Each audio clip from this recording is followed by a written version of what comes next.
My name is Sophia Johnson, and at 29 years old, I had spent 3 years building a home I could call my own, though Daniel didn't know that. He thought the house was ours, a rented sanctuary from the chaos of life outside these walls. In reality, every brick, every floorboard, every sunlit corner belonged to me. And now, from the curve of the driveway, I could see activity in the living room. Shadows of people moving behind the curtains, the soft click of cameras, the shuffle of cardboard boxes. My pulse quickened, not with anticipation, but with the first icy prickle of dread. Something was wrong. I pushed open the front door and froze. 3 women I had never seen before were inside, busying themselves with our furniture. One crouched by the coffee table, snapping photographs of neatly arranged bottles. Another was at the dining table, stuffing small packages into padded mailers. The third was stacking boxes near the spare room doorway, humming softly as she worked. Can I help you?" My voice cracked in ways I hadn't intended. The woman with the camera looked up, her eyes flicking from me to her phone. "We're with Melody Glow. This is the fulfillment center." I blinked. "Melody Glow?" My voice rose, incredulous. "I think you have the wrong address." "Nope," she said, showing me the screen of her phone. "Our address. Right there, in black and white. Melody Glow Wellness, Shipping and Return Center." The words didn't make sense.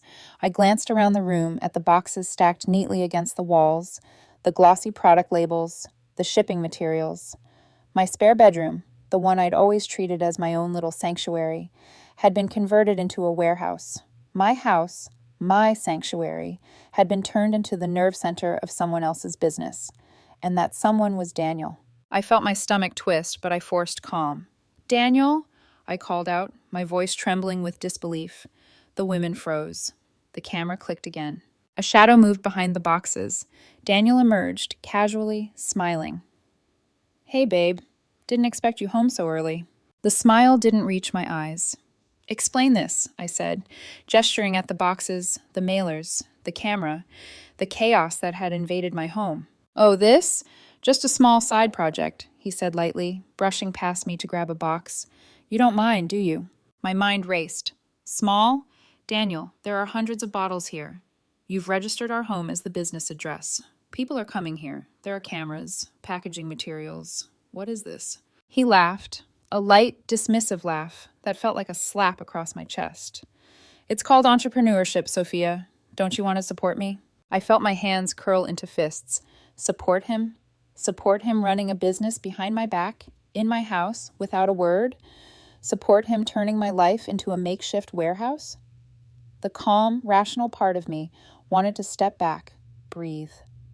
But another part, the part that had spent years building something real, was boiling with betrayal. I turned back to the women. You're shipping these products from here?" "Yes," the woman said. "Our client, Mr. Daniel, said this room is the perfect storage space, all labeled, ready to go. We just handle fulfillment." I swallowed hard. "Daniel," I said again, my voice low but sharp, "you've been running a full-scale health supplement business from my home?" His face, so familiar, betrayed nothing. "Yeah, but it's nothing shady, just wellness supplements. People love them." "People love them?" I repeated, incredulous. My eyes scanned the product labels. Expiration dates glared back at me. Months passed, maybe even a year, and tiny disclaimers that screamed of regulatory warnings I hadn't been allowed to see. "Daniel, these are expired. Some of these could make people sick." He chuckled. "Relax. FDA warnings are just bureaucracy. People overreact online." I felt a cold pit in my stomach. The house, my house, was no longer mine. My safe space, the center of my life, had been transformed into a ticking time bomb of deception and danger. I thought about all the times I'd walk past that spare room, untouched, believing it was his meditation or storage space. Every time I'd trusted him not to lie. Every time, a lie. The women, realizing the tension, hurriedly began packing up, murmuring apologies. Daniel waved them off. "Go on. She's dramatic sometimes."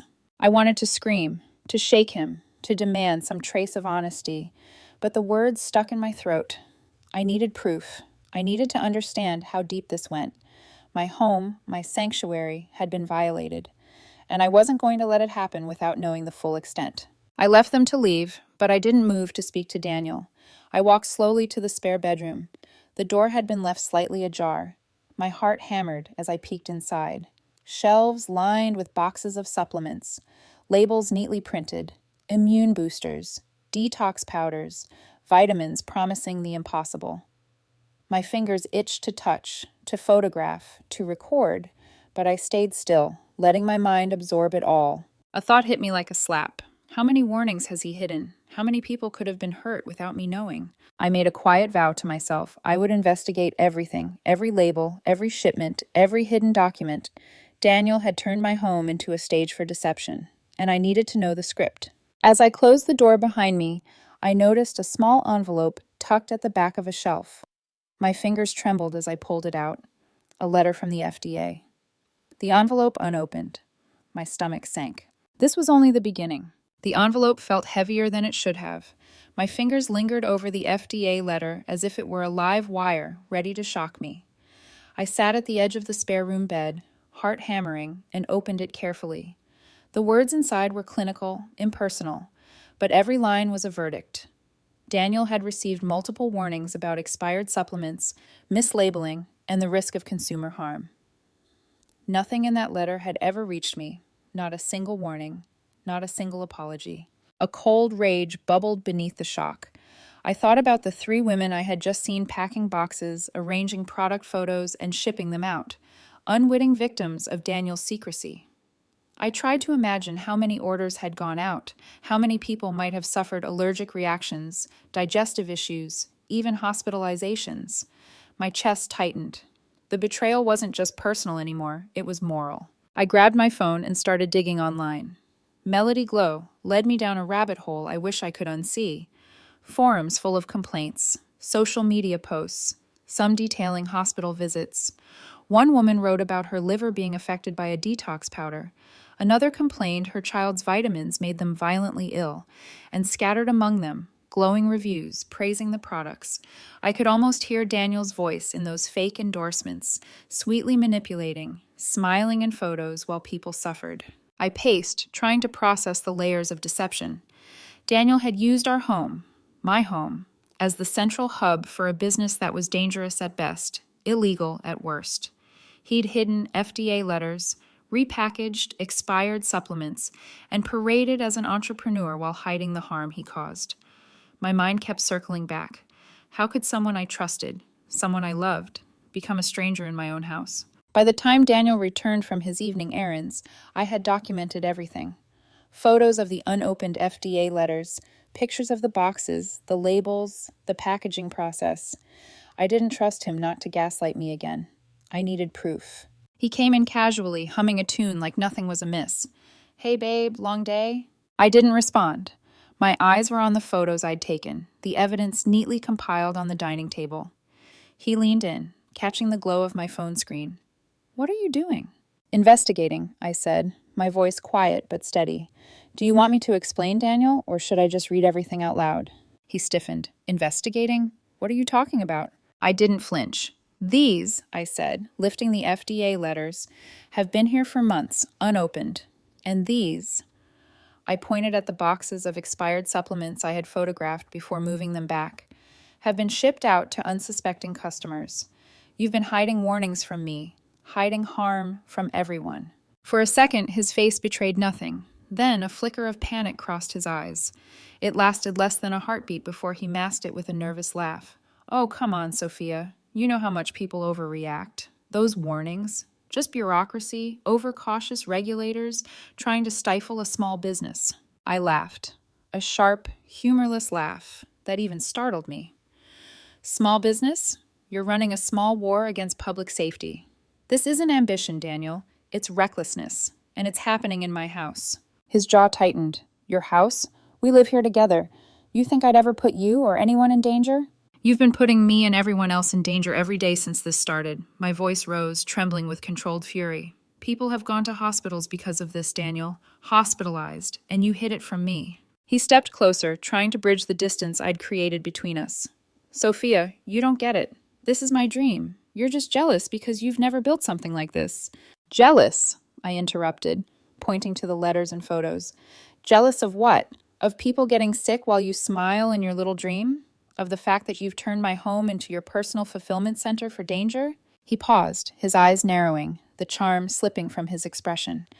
For a moment, I saw Daniel, the man I thought I knew, crack, replaced by someone calculating, someone cold.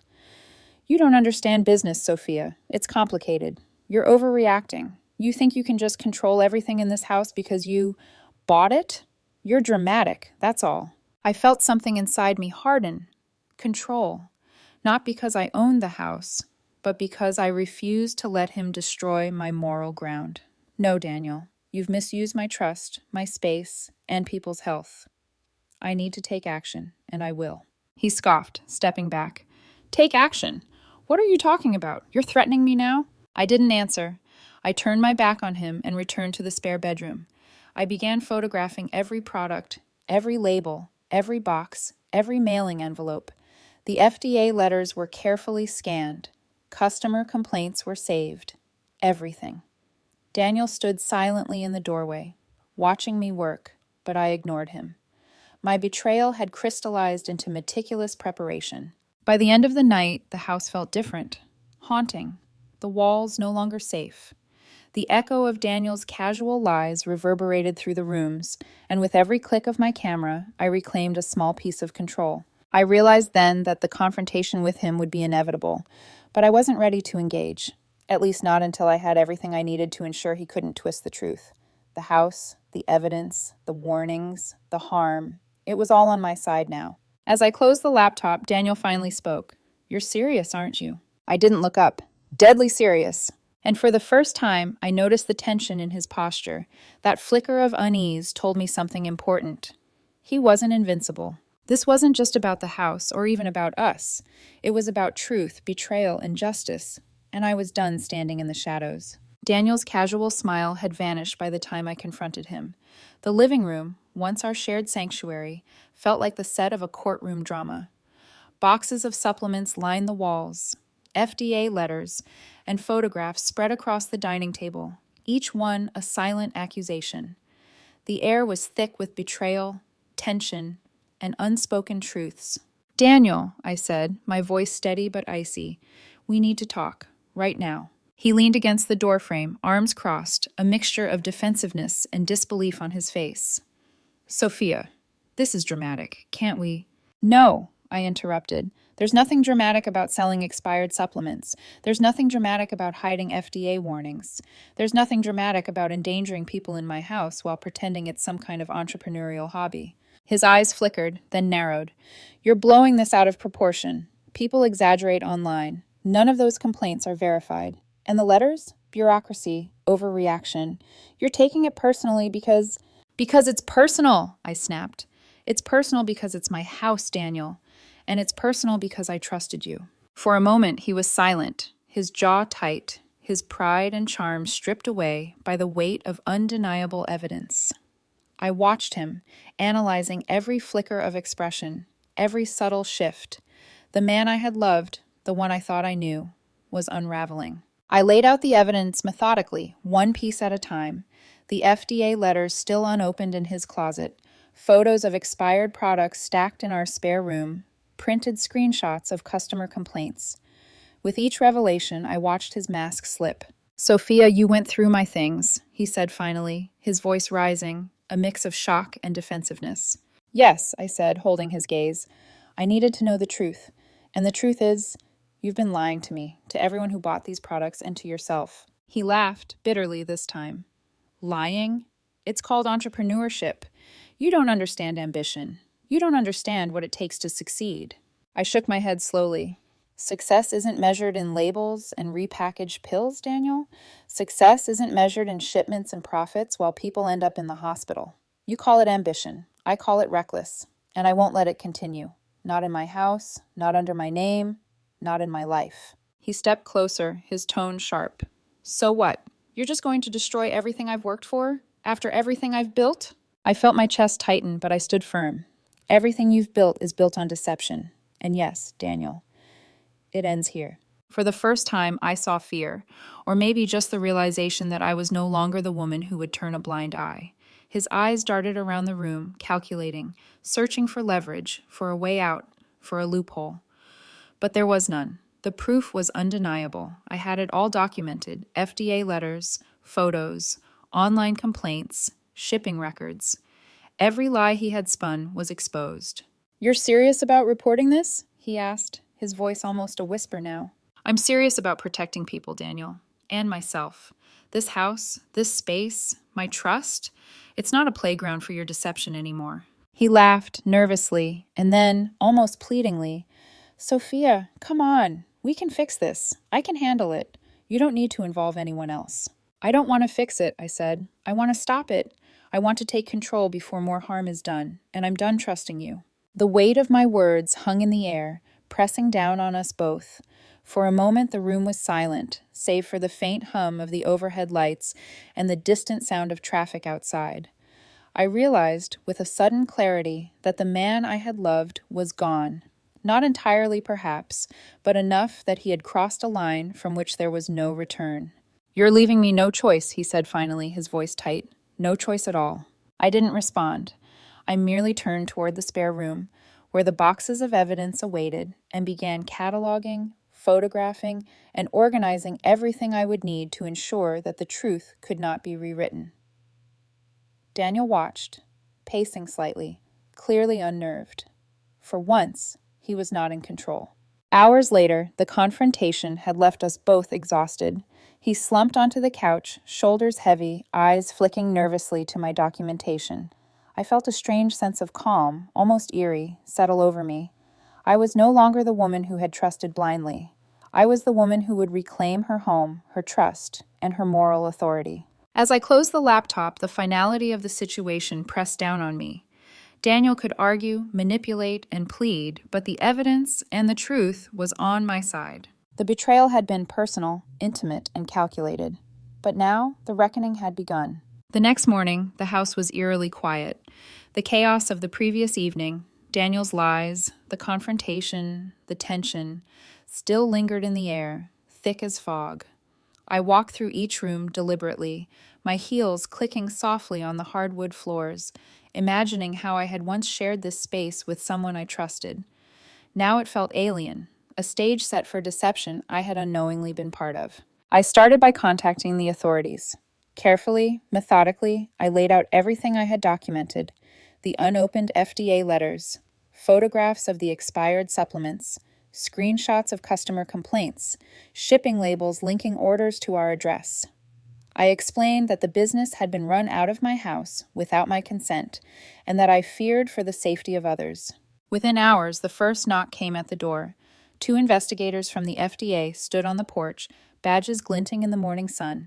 They moved efficiently, taking notes, examining the spare room, and reviewing the evidence I had meticulously organized. Daniel lingered at the doorway, his face pale, his usual charm absent. For the first time, he looked like a man exposed, cornered, stripped of his manipulations. "This is serious," one of the agents said, flipping through the letters I had provided.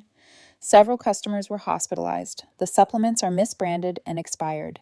This will result in formal investigation and likely fines." Daniel opened his mouth, but I raised a hand. "I've documented everything: this house, my evidence, the FDA letters. You don't need his version. I've already done the work to protect everyone involved." He looked at me then, eyes wide, almost pleading. But there was no sympathy left in me, only clarity. Betrayal had given way to resolve. After the agents left, Daniel sat in the living room, silent. I paced slowly, cataloging what remained of the chaos he had created. Each box, each label, each empty shipping envelope was a reminder of the trust he had shattered and the lives he had risked. "You could have told me," I said finally, not to seek an apology, but to mark the moral boundary he had crossed. "You could have trusted me with the truth. You could have let me make choices with knowledge, not lies." I didn't think," his voice faltered. "You didn't think about anyone but yourself," I said, cutting him off. "Not me, not our home, not the people buying your products." Weeks later, the legal consequences fully unfolded. Daniel's business faced federal fines, civil suits, and, ultimately, bankruptcy. His reputation crumbled. The house, my sanctuary, returned to its original purpose. I renovated the spare room, restored the quiet, and rented it to a tenant who respected both the space and the law. The emotional aftermath was slower, subtler. I found myself reflecting on the betrayal not in terms of anger, but in the quiet clarity of lessons learned. Trust is earned. Ownership, whether of a home, a life, or a relationship, comes with responsibility, and deception, no matter how charmingly packaged, always leaves a residue. Daniel reached out months later via text, a single message. I hope you're happy. You destroyed everything because you couldn't handle a strong woman. I didn't respond, but I was happy. Not because I had won, not because his empire crumbled, but because my house, my home, was once again mine, because the truth had been preserved, justice served, and my moral compass intact. Sometimes, late at night, I walk through the empty rooms, imagining the echo of his footsteps, the ghost of the life that almost destroyed my peace. The silence now is my affirmation. The walls no longer hide lies, the rooms no longer carry deceit, and in that quiet, I finally understand the weight of betrayal and the power of reclaiming control. My home, my life, my rules.